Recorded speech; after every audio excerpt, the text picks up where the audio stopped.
Welcome to Digza Podcast, where we explore how technology shapes modern industries. Join us as we discuss the latest in technology with industry experts, offering tips, career advice that will enhance your daily life and business. Whether you're a tech enthusiast or simply curious about the tech industry, you found the perfect podcast. I'm your host, Samuel Achato Bashir, the founder and CEO of Digza and a seasoned senior software engineer. If you are new here, do well to subscribe and be part of this exciting journey.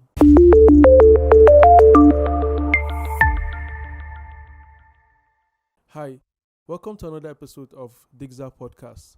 On this episode, we'll be having Abba as our guest. Abba is a React Native mobile app developer, although he has had experience working as a web developer in the past, but currently he's focusing on mobile app development. He started his mobile app development career in 2020 during the lockdown. He took advantage of the time, learned a lot on mobile app development, and he has worked on a lot of interesting projects. On this episode, he'll be sharing his experience from when he started learning how to build mobile apps to how he gained a very, very wide experience working on huge projects. I believe you'll learn a lot from Abba. Hi, everyone. Welcome to our podcast. We have Abba as our guest on this episode. We're really excited to have you on board, and thanks for honoring our invitation to be part of our podcast. So, Abba, I will leave it up to you to introduce yourself better, and then we get to the main thing. Yeah. All right, so my name is Abasiono Udosen, but most people call me Abbas.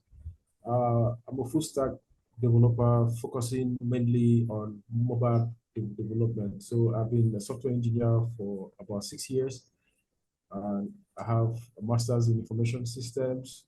And at the moment, I'm a freelancer. So that's pretty much about me. Thank you very much. Yeah, nice to know. So Abba, you've been interested in mentoring, like mentorship programs. Like, what inspired you to like go into mentorship, like mentoring people on programming? Okay, mentoring. I think it started during the lockdown, during the COVID-19 2020. So I used to post my work on Instagram, Instagram, Facebook, and Twitter, and the rest of them. I used to get a lot of DMs. A lot of people would ask me like, "How do I do this? How do you do this?" So, and I was answering a lot of questions, and I found like if I can start a mentoring class where I can teach people online, because back then everything went online. School, I was in Turkey then doing my masters. So I decided that if I could move into this mentoring, I could help teach people and guide people on how to achieve their goals in software. And another thing was my background. My parents are lecturers or were lecturers in the university. I think that also became part of me, So I think that's it. Personal growth, just to improve the lives of people in the area of software development. So, based on your experience mentoring people, like, what were some of the strategies that you used to help people grasp like complex topics, especially on React Native?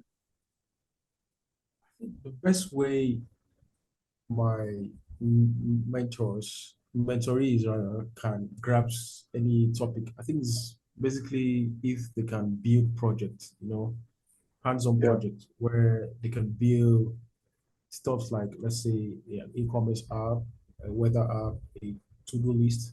So with this concept, they are able to learn quickly.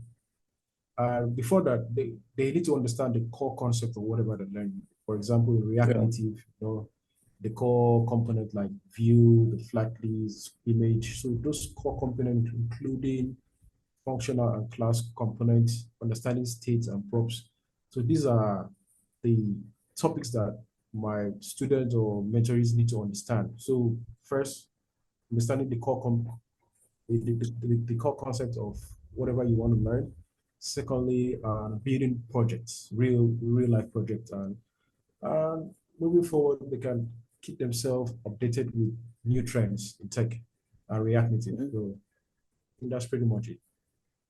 Yeah, so how do you manage to balance, like, while people are learning technical skills, how do you manage to balance it with helping them to learn soft skills like communication, teamwork, and all that? Well, where I do it, I like to have a regular feedback session Okay. where my mentorees can ask me if they have any feedback or any technical work that they're having issues with, or anything they would like to learn, like for example, soft skills, able to communicate with people, able to handle your clients or your customers, or understand what the client is trying to achieve. So there should be a balance in that area. So regular feedback sessions is what I've really been helping me working with people. So my students Oh. especially. Yeah, but have you had challenges while you're mentoring with your mentees? Like, what were some of the common challenges they had? People you've been mentoring. I think they had poor background. Some of them have no background in IT or tech, and some of them who do have this basic knowledge of web development or tech, they have this imposter syndrome where they cannot focus or put their skills into building stuff. So how do I solve this is I think I encourage them to always keep learning, keep trying out, because you're gonna fail. That's how life is. Yeah. You're gonna fail. So when you fail and you keep trying, at some point you're gonna get through. So they have to keep on learning. So that's how I find solution for imposter syndrome and lack of experience. So just keep learning, keep practicing. And when you fail, don't give up. Because the moment you give up is when you fail. Completely, yeah. Yeah, completely, yeah. So that's it. So continuous learning. Yeah. So if I'm a beginner, like no good background in IT, and I want to learn mobile app development, what advice will you give me? Or where will I start from? From a React Native background, Yeah. if you come in, if I will tell you, if you have knowledge of JavaScript, you need to have good knowledge of JavaScript, the core concepts of JavaScript.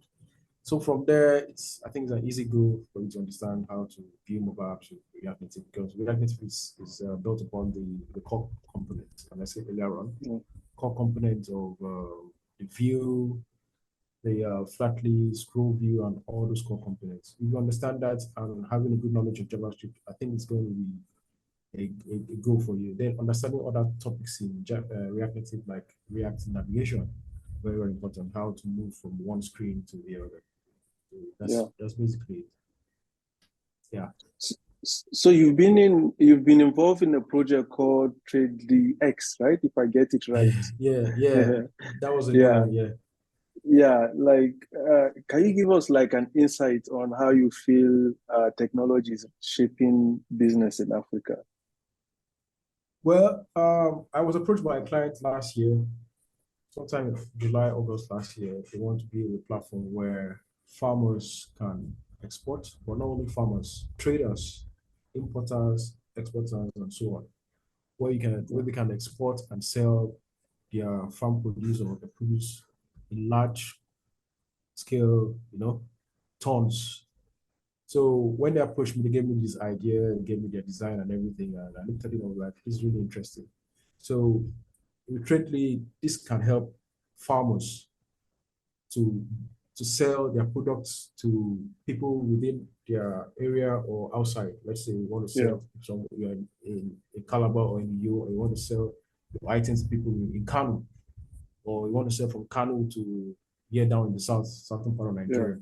With the help of this platform, you can go there and see who's selling, and you can request your orders. They have what we call RFQs and RFL, that's request for freight and request for quotation. So you can use this platform, this mobile platform, to help you get your whatever you're interested in selling, the products or farm produce, to people around Nigeria and across the world.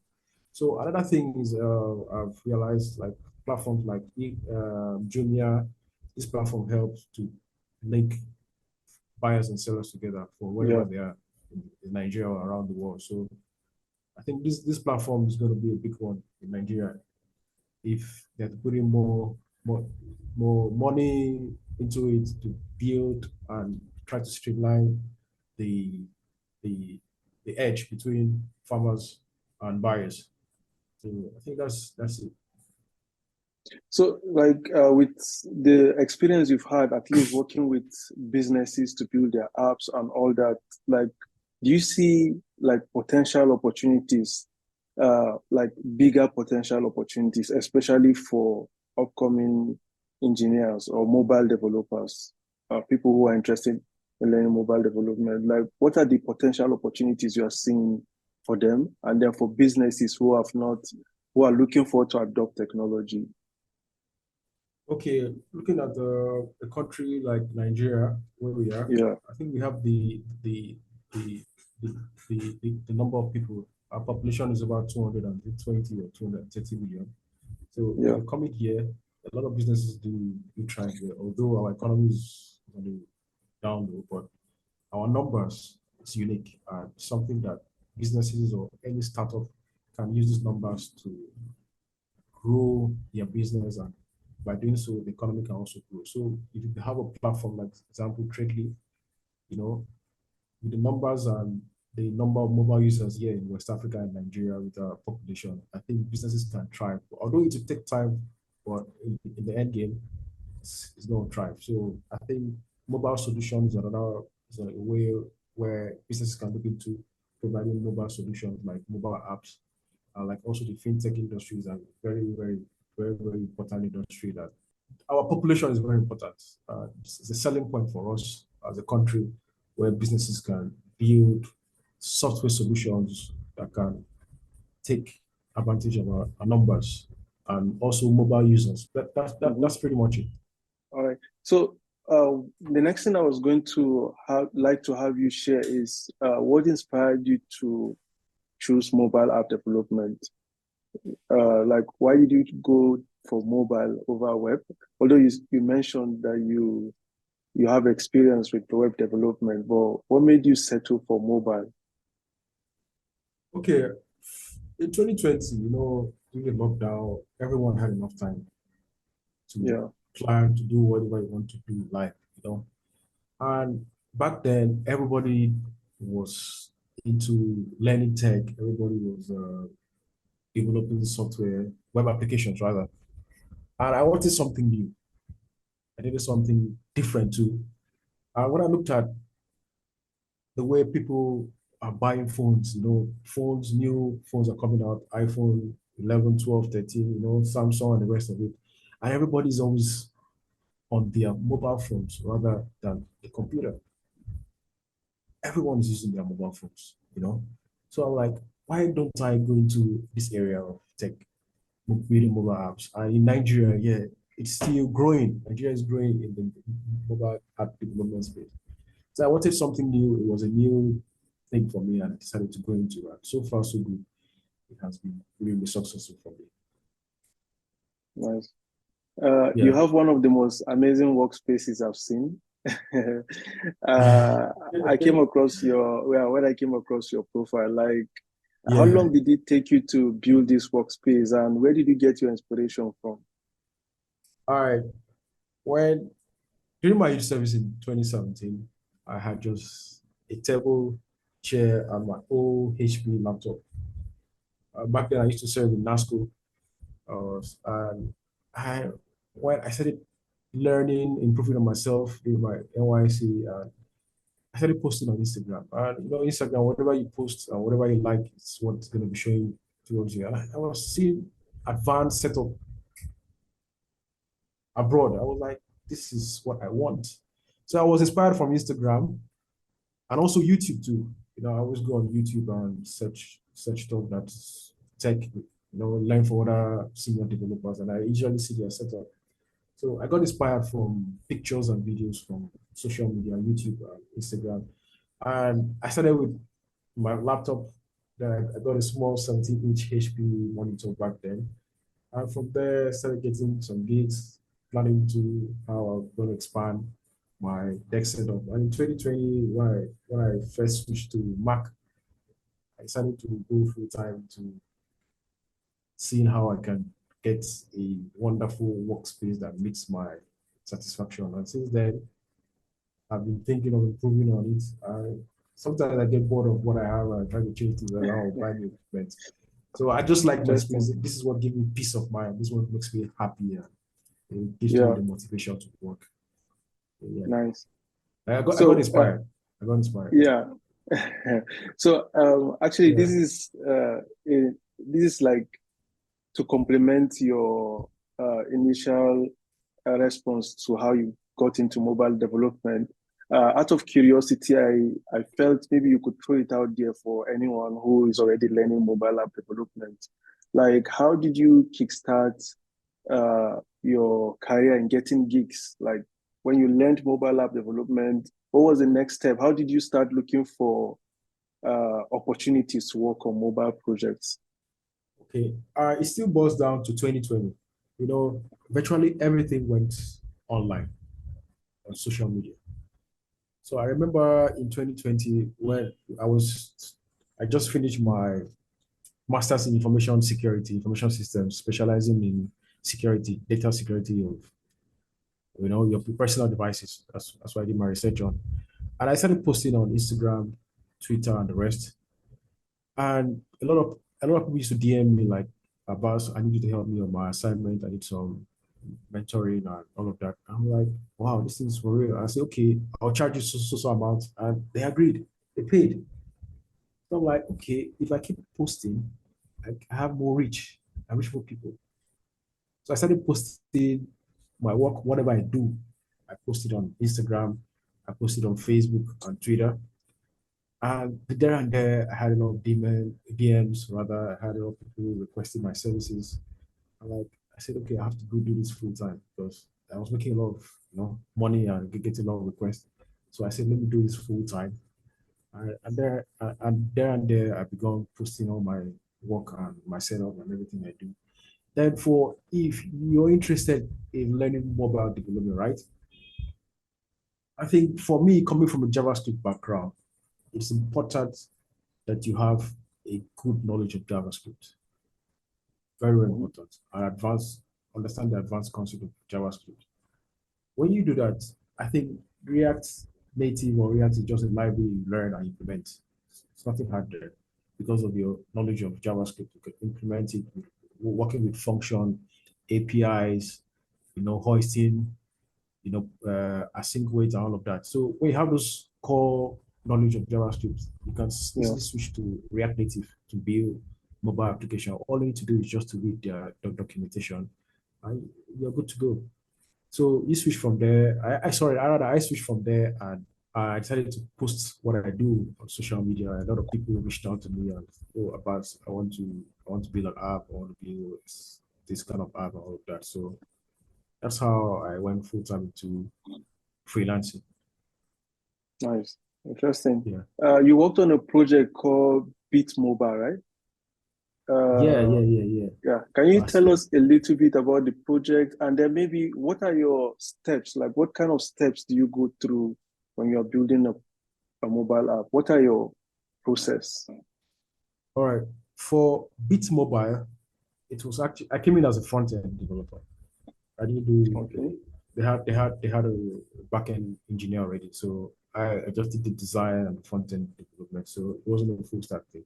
So the guy also met me on Instagram. He messaged me and told me they want to work on their UI. The UI is kind of old.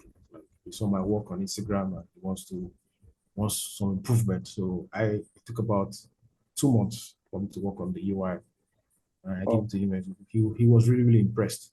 So my process in beginning a new project, for example, the latest one I'm working on right now, is that first, when a client meets me and tells me his or her idea, I say, okay, do you have it broken down into writing? So most times they don't. So I guide them on how to do that. And from there, when the idea is written down, their specification, the requirements all written down, we're going into like the design now. We need a design. You have a design. Okay. If you don't have a design, I can work on design for you. So first thing is communication. These are soft skills one needs to understand how to clarify and solve the client's needs, meet the client's needs. So these soft skills are very, very important. Understand what the client is requiring, So when you do that, you're able to convince the client on how you're going to approach this idea or the project and build from there. So from there, you now go into design, or from design, now the software work starts, the coding starts. Then from there, you have to keep communicating with your client. I usually hold sometimes once a week or twice or thrice every 2 weeks. I keep communicating with the client to have them understand and keep up with the pace of the project. So communication is very, very important, Yeah. working with this client. So first, understand the client's needs, give them your solutions and your suggestions. Then from there, you build from there. Design, and always have meetings with them. Let them know what you're doing, and any information you require from them, you can email or WhatsApp them. So that's how I do it. Then I start the project from there.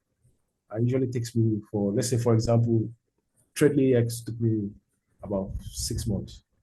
It was built from scratch. Yeah, we just launched the iOS in January. So we're about to push the Android version very soon. Yeah, because So how do you B2B get app. to how do you get to determine, do you always get it right when you are giving a client the duration for when a project will be completed, or how do you go about that? Well, I've been in this for like 6 years, so I can estimate a timeline. But sometimes due to external factors, because nobody knows tomorrow, there may be delays. Like for example, when we started working on trading, it was I and my friend were working on it, and his laptop just ceased. Oh. So in October, we didn't work in October, the whole of October, and partly first week of November. So these are circumstances that you can't avert.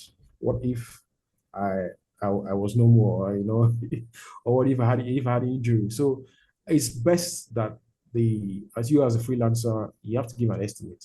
With experience, you're able to determine and estimate where you can give. So for example, if it's an e-commerce app, I'll tell you 4 months.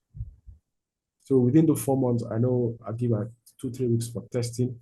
I give about 6 weeks for design. This is from scratch. And e-commerce apps are very, very popular everywhere. So it's not difficult for one experienced developer to build an e-commerce app. So 4 months, and that 4 months you have had enough time to break down the different phases of development. So from design to front end to back end, testing to production too. So all of those factors come in play when giving the timeline, and also meetings with the clients. So it's from experience, yeah. So in the mobile app industry, like what are some of the modern trends that you consider to be very promising, and you feel anyone doing React Native should look at those trends? I think with the popularity of AI now, ChatGPT, mobile apps now, right? Mobile apps now automate their tasks. They help to enhance user engagement. They also provide good experiences for the user. So it's something every developer should look into, because AI is taking over everywhere. It's taking over everywhere. So just think about how you can implement AI into your app to improve your user experience. Another important area is blockchain. I know our Nigerian government is against it and some other, but something that's already happening right now. Even if you've been following up the news on finance and money, you realize this company called BlackRock. Know about this company called BlackRock? Like, they are buying a lot of Bitcoins and all of that. So blockchain is another technology that in the future will be very, very important. So, and blockchain is decentralized platform that gives everybody access to whatever is happening on the system. So AI and blockchain technology one should look into those areas, because it's the future we are in now. Right. Yeah. I don't know, this a random opinion you may give to. I recently watched an interview where the CEO of NVIDIA mentioned that, in his own opinion, I don't know if you watched that, he feels the younger generation shouldn't really bother about learning how to code, because AI will do most of our That's very programming. I don't interesting. know what's your take on that. I want to answer that question because let me just go my WhatsApp right now. Okay. Somebody asked me this question. My friend asked me this question on Tuesday. I actually sent in a voice note for my response. And I told him this. I told him that the CEO of NVIDIA is right. But from my own perspective, my own opinion is that, yes, as long as AI is taking over, you should also learn how to code. Why? So that you'll be able to, because those AI codes are a build-up of if-else statements, conditional statements. That's what is AI. I'm also learning it. So, and Elon Musk says there is a drawback or bottlenecks will come to AI. When AI takes over everything, nobody it can become what we watched this movie, this Terminator movie, where AI has taken over the whole world and begins to put humans to become slaves and all of that. Now, how do you control it? You need to be able to learn how to code. Yeah. When you learn how to code, you're able to know how to counter the bad effect of AI. So I think one should also learn how to code so that you can be able to build your own AI in case other AI is against you. You understand? Yeah. So because this AI tech is what people built, humans built it, and with its vast amount of information, it can be a threat too. Yeah. So I think when you know, like this movie, Leave the World Behind, you saw how those Tesla vehicles were responding on their own and all of that. Yeah. Now, how do you stop that? And if you don't know how to code. So partly I agree with him, the CEO of NVIDIA, but partly I think everyone should learn how to code. Everyone should learn or have an idea about tech. So that you can be able to counter things that are a threat to you in the future. So I agree with him partly, but at the same time, I don't agree with him. So learning how to code is important in our time. Right? Yeah. Cool. Yeah. So to add up to, being productive, being a great mobile developer, like what were some of the things that you feel have been able to help you to like experience good success throughout your career as a mobile developer? Like what were some of the things you felt you did right, you got those things right, and it just did a great job in your career for you? Okay. As a software engineer, what kept me going was I always kept learning. Even to this moment, I'm still learning. Even in the field you think you're good at, there is something always new. Tech is always improving. There's always something new in tech. Every day, you go online, see something new. So I think one should always be learning and keeping up to date with tech. But there's always something different or you haven't even heard before. So I always keep myself up to date. I keep learning, and I'm always open to learn from my colleagues and friends. Don't feel like you know everything. Let's say you're a guru in let's say Java. There's something new in Java that you probably will not know or will not heard of. Yeah. Or there's something new that someone has got into to book. So it's important that one keeps on learning, and also that's basically. Let's stop it. Just keep on learning. Okay, cool. Yeah. I think to wrap up our podcast, what's your let's say what's your parting words to all the upcoming mobile app developers out there and those who are already into the mobile app development? Like, what's your advice to them? Maybe a quick one. All right. Okay, everyone that's interested or who wants to give up in tech, please don't. It's the future. You have to keep yourself updated with code, the new new tech. Keep yourself updated with new tech. Keep coding, keep learning. You have to be proficient in what you do, know the basics and the fundamentals of whatever you're interested in learning. If it's JavaScript, try to know the core concept of JavaScript. Keep yourself updated with new tech, and also when you fail, I still fail. I myself, I spent like 2, 3 days trying to debug a problem and all of that. Don't give up, take breaks, distract yourself, and by the time you distract yourself, you come back and you see a solution to, and just have soft skills is very important because as a freelancer, it's what has really helped me in communicating and having a good relationship with my clients. I also have to network. For me, I work from home, I network online, on social media, my Instagram, my LinkedIn. And that's how I met Dexter Limited. So it's important you network and try to be a part of a great forum that are learning something new, and that's pretty much it. And be open to learn too, very important. Learn and listen. Nice.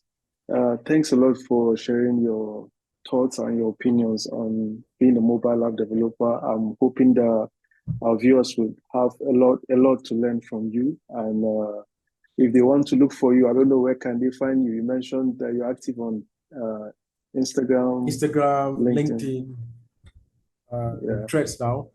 I'm not really a fan of X or Twitter.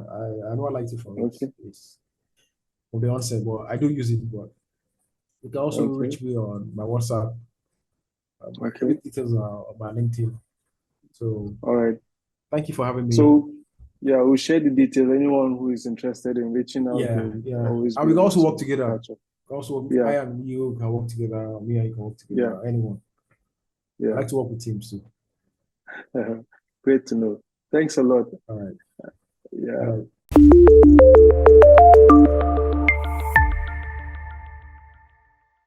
And that concludes the end of another episode of the Dixa podcast. I hope you've learned a lot. Don't forget to share your thoughts in the comment section, like the video, and most importantly, don't forget to subscribe.